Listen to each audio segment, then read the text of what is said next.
আপনারা সকলে অনেক রকম সবজি খেয়েছেন, কিন্তু কখনো এরকমভাবে একটা পাকা শসা দিয়ে সবজি বানিয়ে খেয়েছেন? তো আজকে এই রেসিপিটাই আপনাদের সাথে শেয়ার করবো। এরকম পেকে একদম সাইডগুলো ফেটে গেছে, তো এটাই প্রথমে আমি এরকম কুচি কুচি করে কেটে নিচ্ছি। তারপর আপনাদেরকে দেখাবো এটা কিভাবে রান্না করে খেতে হয়। এই রান্নাটা আমার দিদুন বানাতো, তো মাকে আমি বানাতে বললাম খাওয়ার জন্য। তো দেখাবো আপনাদের কীভাবে বানায়, আপনারাও বানিয়ে খাবেন।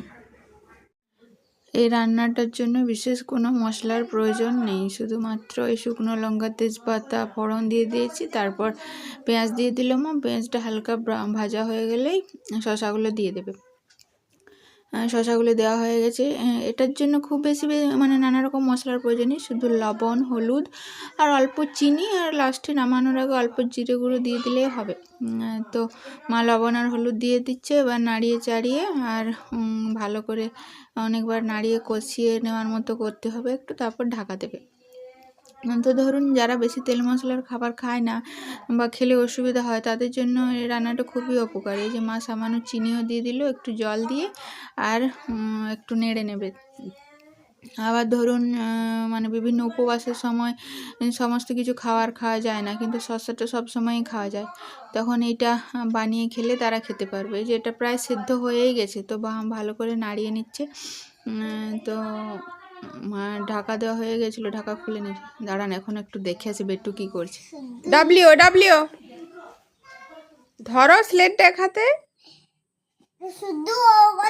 শুধু ও কেন করবে, ও তো হয়ে গেছে। এবার ডাব্লিউ, উফ, ইউ ভি তারপরে ও হয় নাকি? ইউ ভির পর ডাব্লিউ হয়। ওটা গায়ে লেনি। শসার তরকারি রান্না হয়ে গেছে, আর এদিকে পেটুর পড়াশোনা হয়ে গেছে। এখন দুপুরে খেতে বসে গেছে, একটু মুখে দিলাম আর থু করে ফেলে দিল, ওর ভালো লাগেনি। ঠিক আছে, যাই হোক, ওকে খাইয়ে নিই। খাওয়া দাওয়া কমপ্লিট করে আমরা বিকেলবেলায় এখন বাইরে একটু বাজার দিকে বেরিয়েছি।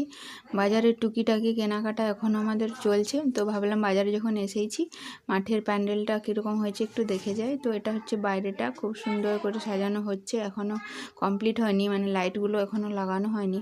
তো মাঠের প্যান্ডেলটা দেখে আমরা আরেকটা প্যান্ডেল যেটা আছে ওটাও দেখে নেব। তো বেটু এখানে একটা ভালোই সঙ্গী পেয়ে গেছে, ওর সাথে ছবি তোলাতুলি শুরু করেছে।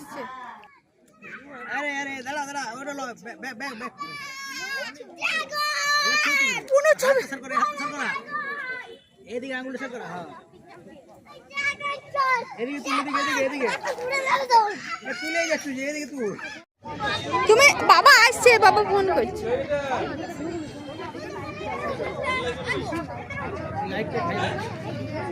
এখনো হয়তো লাইটিং গুলো এগুলো জ্বলে নাই তো।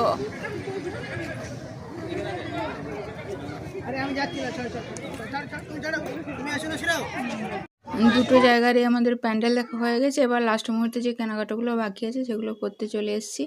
আর ভাইকেও ডেকে নিয়েছি, তাহলে আমরা চারজন এসেছি। আর বেটু এখানে এসেও বদমাইশি শুরু করে দিয়েছে।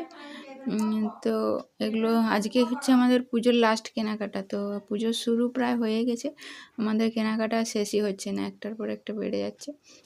তো চলুন এবার কেনাকাটা করি। আর রাত্রি অনেক হয়েছে, ভিডিওটা আজকে এখানে শেষ করলাম।